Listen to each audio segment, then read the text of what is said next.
Olá, o meu nome é Pedro Brito, sou Associate Dean na Nova SBE e diretor da iniciativa Voice Leadership. Esta iniciativa pretende apoiar pequenas e médias empresas a tornarem-se mais competitivas através da aquisição de conhecimento e também promovendo o acesso a uma rede de contactos relevantes para apoiar o seu crescimento.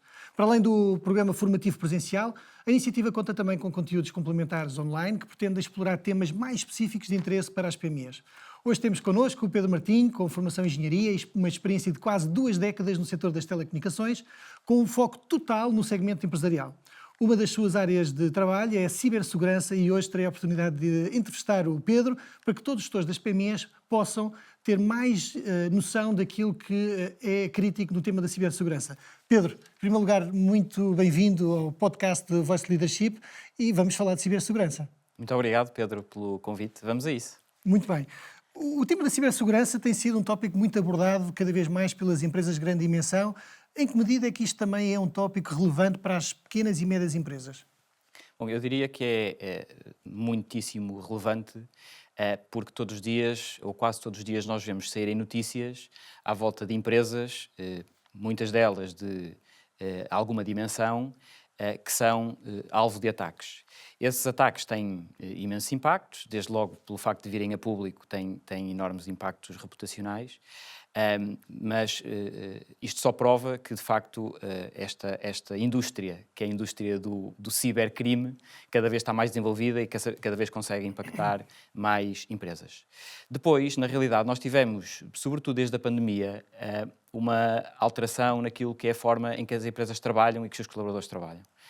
Desde, sobretudo, a pandemia, em que muita gente começou a fazer teletrabalho, em que a mobilidade aconteceu de forma ainda mais extensiva, não só dentro das nossas fronteiras, mas cada vez mais as empresas têm pessoas a navegar por esse mundo fora.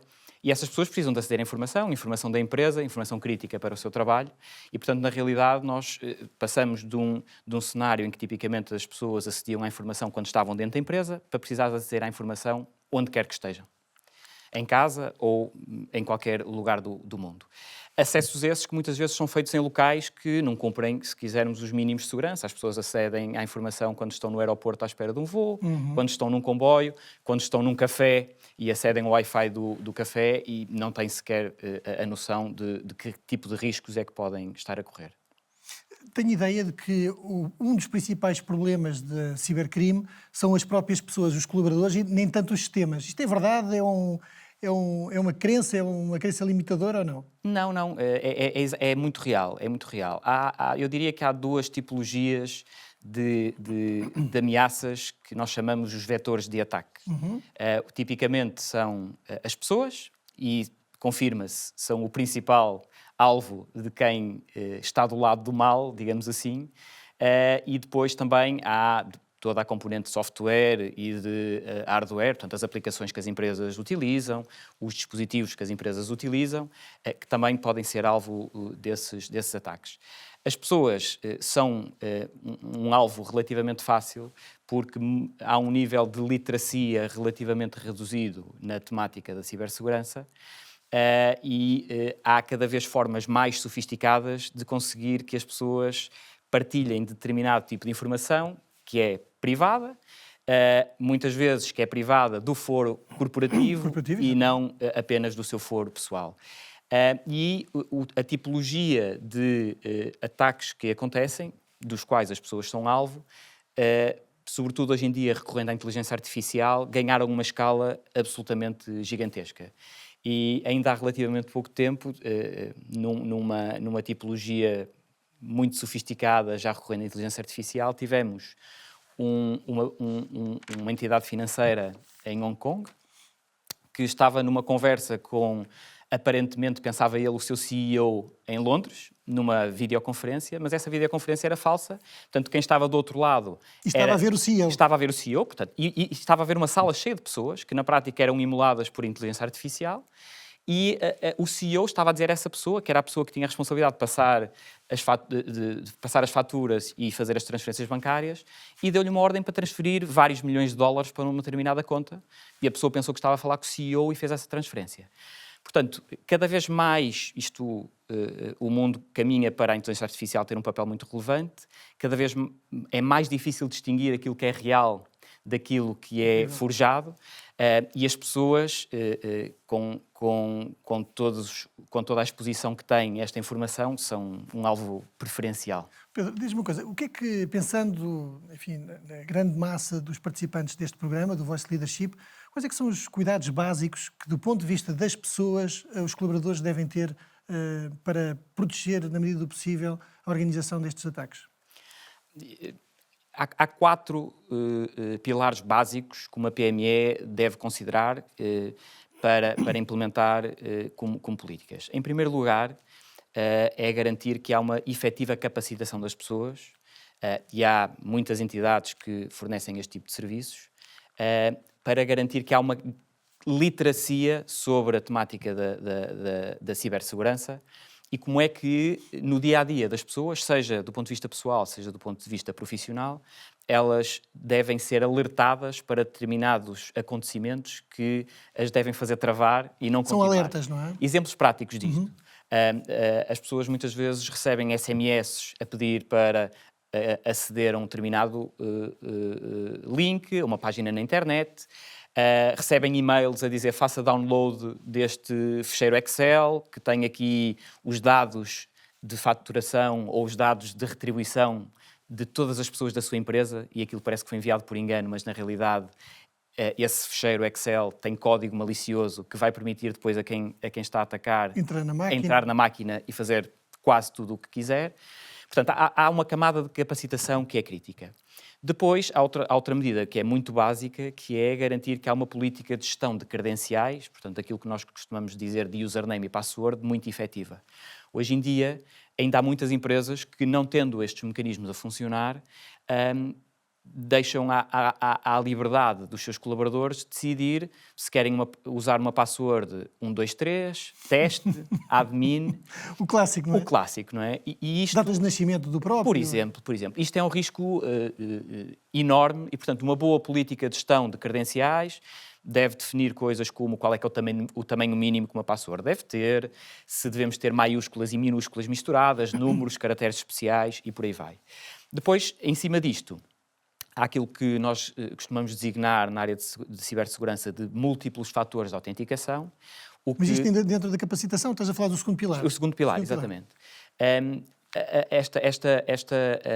Múltiplos fatores de autenticação permite que um utilizador, quando está a tentar aceder a uma aplicação da empresa, seja, por exemplo, o sistema de faturação, o sistema de gestão de inventário, consiga, não apenas com um username, uma password, aceder, mas ter, por exemplo, um SMS que recebe no seu telemóvel com um código a confirmar que pode entrar, ou que recebe numa aplicação uma autorização a dizer sim, sou eu, posso entrar. Depois, há outra coisa também muito crítica, é um terceiro pilar, que é fazer backup da informação. Parece uma coisa básica, mas hoje em dia ainda temos muitas PMEs que não têm este cuidado básico. E algumas das que têm se calhar num formato relativamente desatualizado. O que é que isto quer dizer? Para quem não faz, acho que a mensagem é óbvia, é preciso fazer. Para quem já faz, um mecanismo que é utilizado hoje em dia ainda por muitas empresas é fazer isto no disco rígido que fica debaixo da secretária no fim do dia. Ora, isto funcionou durante muito tempo, mas hoje em dia, com os mecanismos de ataque que existem, se um determinado dispositivo, um computador, por exemplo, for comprometido, também o backup que é feito dessa informação muito potencialmente está comprometido. Portanto, no momento em que alguém quiser tirar partido dessa informação e bloquear o computador, bloqueia não só o computador, mas também potencialmente a informação que está guardada. A recomendação é colocar na cloud? Portanto, sim, esse termo da cloud parece uma coisa muito etérea, ok? Mas na prática o que estamos a dizer é que, em vez de guardarmos essa informação em dispositivos físicos locais, estão em empresas que garantem o cumprimento de todos os requisitos de cibersegurança e que, num cenário de falha ou de encriptação, que é um tipo de ataque muito, muito habitual hoje em dia, em que a informação da empresa fica totalmente encriptada, é possível fazer uma recuperação e, portanto, garantir que, por um lado, há continuidade do negócio, rapidamente, portanto, o negócio não para, ainda que em paralelo se tenha que perceber o que é que aconteceu, que se mitigam aquilo que são problemas de fraude, nomeadamente naquilo que são os impactos financeiros que podem advir daí. Há tipos de ataque em que as empresas depois têm que pagar resgates para repor a sua informação, resgates esses que mesmo pagos muitas vezes não são garantia de que a informação Não é ficou recuperada, claro. e que ela não fica noutros repositórios que quem esteja mal intencionada possa utilizar. E também porque existe um Regulamento Geral de Proteção de Dados que responsabiliza as empresas por fazer uma proteção dos dados pessoais dos seus próprios clientes, e essas multas são potencialmente muito elevadas se a informação não for adequadamente protegida. Muito bem. Portanto, esses são os 4 pilares básicos. Excelente. Uma dúvida que eu tenho relativamente à cibersegurança, e falávamos ainda antes de começar esta nossa conversa, por onde começar e qual é o nível de investimento que deve ser esperado de uma pequena e média empresa? Sim. Vários dos pilares que eu referi, alguns deles já têm algum tipo de investimento associado. Por exemplo, a componente de capacitação implica recorrer a uma empresa que seja especializada e que faz coisas como, para além da capacitação, faz testes pontuais. Por exemplo, a empresa onde eu trabalho tem esse processo recorrente, de 3 em 3 meses simula um ataque, e esse ataque pode ser, por exemplo, um e-mail ou um SMS mal intencionado, para identificar quem é que são as pessoas que mais rapidamente caem na armadilha. Okay? E não é para castigar ninguém, é simplesmente para identificar quem é que são as prioridades de capacitação. Sim. E, portanto, essa capacitação tem um leque de investimento relativamente alargado, mas estamos a falar de, tipicamente, uma ação de poucas centenas de euros, se for necessário avançar com formação em sala, mas também há já situações de capacitação remotas. Depois, o backup varia bastante, depende da quantidade de dados, naturalmente, que uma empresa precise de guardar, mas eu diria que à volta de 15, 20 euros numa subscrição mensal já é possível guardar uma quantidade de informação relativamente alargada, e é importante, quando nós estamos a definir uma política de backup, perceber qual é que é a informação efetivamente crítica. Portanto, não precisamos de guardar tudo, precisamos de guardar aquilo que é efetivamente mais crítico. Depois, há outros mecanismos, e a cibersegurança, isto é importante que as PMEs tenham noção, isto é um caminho. Portanto, não há um clique em que se diz, olha, daqui a 2 meses vou estar totalmente protegido. Isso não acontece. Portanto, o que acontece é, há um nível de risco que nós estamos dispostos a aceitar, e à medida que nós vamos implementando mais medidas de segurança, esse nível de risco vai descendo, mas o investimento também vai subindo. Okay? Mas eu diria que com 50 a 100 euros num bolo mensal, eu diria que as empresas já conseguem ficar Quanto? 50 a 100 euros mensais, portanto eu diria que à volta de um custo total à volta de 1.000 euros. Esse valor tem... Que tipo de serviços é que deve ser esperado de uma PME? Tem serviços de backup, tem serviços de navegação segura, por exemplo, quando se está a aceder à internet, garantir que quando se está a aceder a determinada tipologia de sites, os utilizadores estão devidamente protegidos. Proteção dos próprios dispositivos, portanto, garantir que os computadores, que os dispositivos móveis, no caso de serem utilizados dispositivos móveis, têm aplicações instaladas que garantem que, por exemplo, vírus que estão a tentar entrar no computador sejam devidamente protegidos, que quando há um determinado tipo de ameaças, que a inteligência artificial que essas aplicações já têm embebidas, que consegue detectar padrões fora do normal e, portanto, sinalizar que existem potencialmente problemas de segurança. Mecanismos como, se eu precisar de aceder a informação que só está dentro da empresa, em servidores guardados dentro da empresa, que eu, se estiver na rua, se estiver no estrangeiro, consigo estabelecer aquilo que nós chamamos um túnel para a empresa, portanto uma VPN, que é um outro termo que se costuma utilizar muito, que na prática é garantir que eu, através do meu computador, consigo ligar-me à informação que está na empresa. E também, e essa parte é importante, quando estamos a fazer a navegação na internet, que toda a gente que está por trás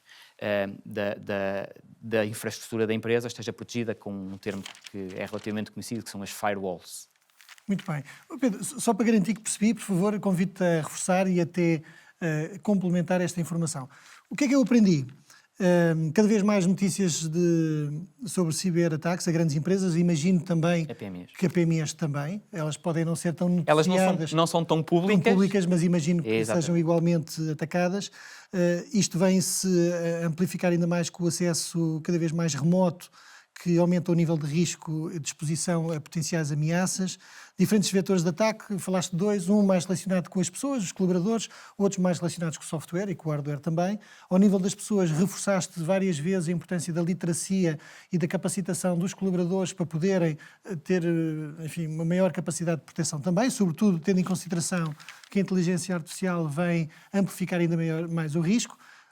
Tendo em consideração 4 grandes pilares. O primeiro, como referiste, o tema da capacitação, desde as coisas mais básicas, como muitas vezes poderem receber SMS que têm links para aceder a um determinado site e que pode ser malicioso, o download de um Excel que tem, na verdade, depois também um código que pode fazer mal à máquina e, naturalmente, há acesso aos dados da empresa, o clássico do nome e password. Devem existir, por isso, também políticas de credenciação para entrar dentro do computador. Depois, a segunda dimensão, falámos primeiro de capacitar as pessoas, segundo, os múltiplos fatores de autenticação, sobretudo no que diz respeito a software. Muitas vezes entramos, colocamos o login, a password, mas também recebemos, por exemplo, um SMS para garantir que, de facto, é a pessoa que está a aceder. Correto. E não uma terceira pessoa. O tema do backup, o backup de dados, como referiste, parece uma coisa simples e básica, mas ainda existem muitas pessoas que guardam a informação importante num disco rígido, num servidor local, com todos os riscos. Ou que nem guardam ainda. Ou quem guarda ainda, exatamente, e portanto utilizar a nuvem, a cloud, na prática, guardando remotamente através de empresas que já o fazem, com todos os requisitos de cibersegurança, mitigando naturalmente fraudes e com tudo o que isso implica do ponto de vista dos resgates, os famosos resgates de dados e de informação. E o tema da proteção de dados, até para evitar que dados, nomeadamente clientes, sejam acedidos por terceiros e também mitigando o risco de terem que pagar multas avultadas como resultado disso mesmo. Como começar? 2 ou 3 coisas que eu retive. Começar por coisas muito simples como testes regulares, que na prática simulam ataques para identificar quem precisa de capacitação e onde é que podem eventualmente estar as prioridades de atuação, perfeito, backups, e quer dizer, eu tenho que referir 15 a 20 euros por mês, parece-me, enfim, não é um tema. Eu acho que os 15, 20 euros reduzem bastante um risco que é cada vez mais evidente nas organizações, percebendo também o que é crítico guardar. Por vezes não é necessário guardar toda a informação. E referiste também uma coisa importante que é um caminho, onde precisamos de ir do 0 para o 80. Portanto, há um processo, não é? Podemos começar com o tema da capacitação, garantindo que há estes testes, os backups e também, cada vez mais, com os serviços que estão disponíveis no mercado, a um custo que tu falaste de 50 a 100 euros mensais, com o tema do backup, a navegação segura, a proteção dos dispositivos, sinalização de potenciais ameaças, os túneis seguros para quem está a trabalhar remotamente possa, de uma forma segura, aceder aos dados da empresa. Isto foi o que eu retive. E muito bem, provavelmente há um ponto que eu acabei por não referir, que muitas vezes é menosprezado, que tem a ver com os impactos reputacionais que este tipo de situações pode causar. Quando tudo corre bem, ninguém se preocupa, até ao dia em que acontece. E o problema é que empresas com uma enorme dimensão, eu diria que demoram a recuperar, mas como têm muitos mecanismos de recuperação, conseguem fazê-lo. Para uma PME isto tem um impacto particularmente grave. Isto pode ser a diferença entre a empresa existir ou deixar de existir. E, portanto, eu terminaria quase com a cibersegurança não é propriamente uma opção, é um caminho, e é um caminho que não precisa de ter um mega investimento logo desde o início, mas que evita que impactos reputacionais aconteçam, e, portanto, eu terminaria com esse reforço. Eu ia terminar, mas tenho mais uma pergunta, Pedro, porque falaste também que quanto maior o investimento, menor o risco, não é? Como é que se mede o binómio risco-investimento? Ou seja, eu olho para a minha organização, quero protegê-la do ponto de vista de todas as matérias que falámos, mais o tema da reputação. Como é que eu avalio, como é que eu faço o assessment eu estou disposto a fazer este investimento porque eu tenho noção de que a minha marca, os meus clientes, o meu produto é mais ou menos apetecível a um ciberataque? Há empresas que fazem isso de forma muitíssimo assertiva. E isso passa por um processo de assessment, como tu disseste muito bem, portanto, um processo de avaliação de quais é que são os ativos que uma empresa tem. E esses ativos podem ser vários. Podem ser, eu tenho uma loja online, eu tenho muitos utilizadores que utilizam informação que está na cloud, eu tenho muitos colaboradores que acedem a partir de casa ou que estão no estrangeiro. Que tipo de dispositivos é que as pessoas têm? São telemóveis que a empresa fornece ou utilizam os seus próprios telemóveis para, por exemplo, aceder à informação da empresa? E, portanto, essa avaliação tem que ser feita pelos diferentes vetores que potencialmente podem ser atacados e, dependendo de volumes e dependendo da exposição que existe, nomeadamente à internet, é preciso decidir que nível de risco é que se quer ter em cada um desses e depois, em função disso, decidir quais é que são as melhores soluções e que nível de investimento é que são necessários. O que tipicamente acho que é relativamente óbvio que se percebe é, quanto mais colaboradores, quanto maior é a exposição que existe à internet de uma PME, em teoria, maior vai ser a necessidade de investimento, que vai permitir reduzir o risco. Mas eu diria que com os valores que eu partilhei há pouco, de uma forma relativamente alargada, é claro que o segmento de PMEs é muito heterogéneo, é um segmento que tem desde empresas mesmo muito, muito micro até empresas já com uma grande dimensão. Há cenários diferentes, há setores que são mais apetecíveis que outros. Tudo que são empresas que são mais digitais por natureza, tudo que são startups que já nasceram no mundo da internet, são empresas que muitas vezes já estão mais preparadas para perceber as ameaças no digital, mas também têm um nível de exposição muito maior. Portanto, depende muito do tipo de ativos, mas como disse, há empresas que fazem isso de forma relativamente fácil. Há inclusive questionários que as próprias empresas podem consultar e fazer elas próprias para perceber qual é que é o nível de risco e fazer uma espécie de autoavaliação e em função disso percebem o nível de risco e que tipo de investimento é que podem ser necessário fazer. Perfeito. Pedro, muito obrigado. Foi um privilégio ter-te aqui e espero contar contigo em breve aqui no podcast. O prazer foi meu. Muito obrigado, Pedro.